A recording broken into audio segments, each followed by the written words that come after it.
Hi friends, I'm LJ Jarvis, and welcome back to Lewis Jarvis Show. Within the Warhammer community, I always find it interesting to see people with their interpretation of what could happen with the lore if things were done differently. For instance, what would happen if Horus never turned against the Emperor? Or what would happen if the Primarchs that were the Loyalists were actually the traitors, and the traitors were the Loyalists? That kind of stuff I find really cool to see. Heck, I did something like this for my video about Marius Calgar. Which leads me into today's video. For today's video, I want to do a little thought experiment with you guys. That being that, what would happen if Fulgrim were to take Rylanor from the ruins of Istvaan 3? What fate would fall upon the dreadnoughts? Here are my thoughts on this. For the audience in the back who might not be aware about what I'm talking about, here's a quick little synopsis. At the dawn of the Horus heresy, to eliminate the loyalist elements from their legions, Primarchs such as Fulgrim would have the loyalist elements of their legion invade the planet of Istvaan 3, with them not knowing that they were going to virus bomb it. This way, when they eventually start a civil war against the Emperor, there wouldn't be a in-war between their legion, the in-war between the loyalists of the Imperium and the traitors who would follow Horus. However, because of the help from Sol Tarvitz, the loyalists were made aware of this betrayal, and they would seek shelter from the bombs, Rylanor himself seeking a hideout beneath the earth. Without telling you the whole story of Galaxy in Flames, years after the Horus Heresy, Rylanor actually had survived from the bomb blasting, and he was buried beneath the earth of Istvaan 3. And what would happen is that he would set off a signal to hopefully attract the attention of his former master, in which he would set off a trap that would hopefully take out the both of them, this trap being an unset virus bomb.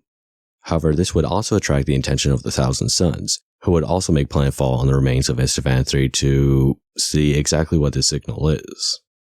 And so with his master standing before him, Rylanor would set off the virus bomb.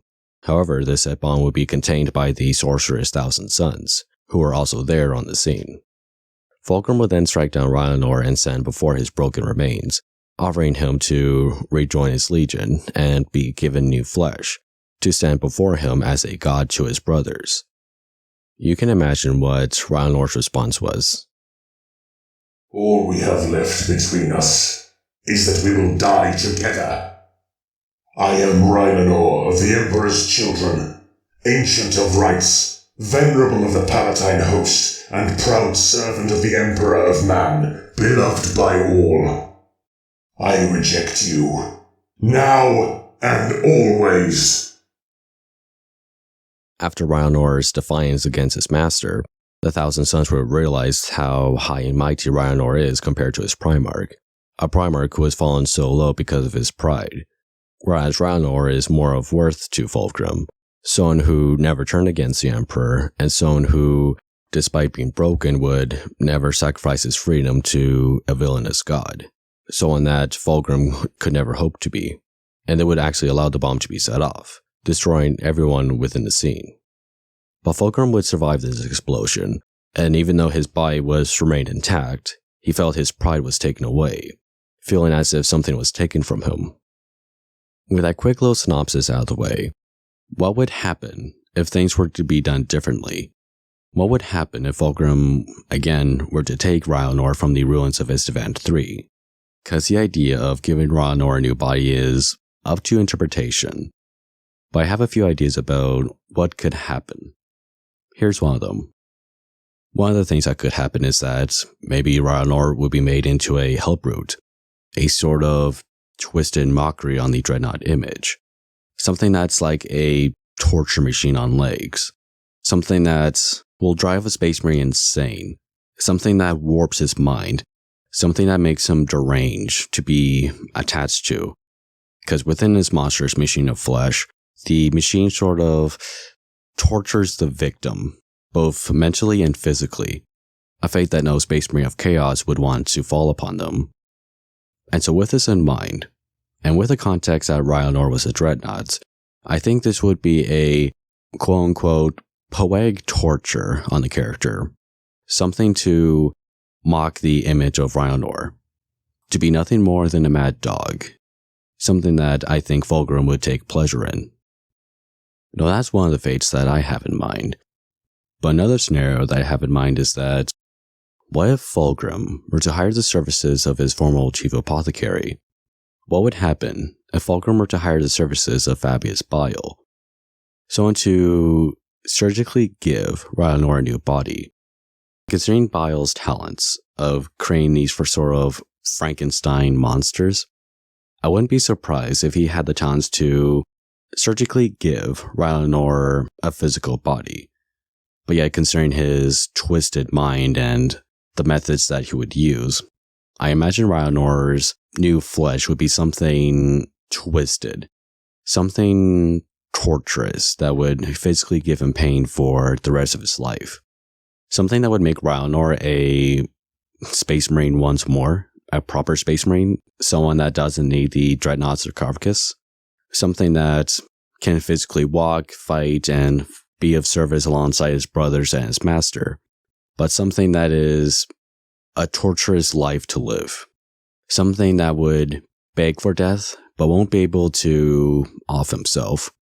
Because I imagine that Bile would do something to his brain, something that would prevent him from ending his own life. So that's 2 for 2 so far. We have Rylanor either becoming a hellbrute, we have him becoming a Frankenstein monster by the hands of Bile, but I have one more scenario.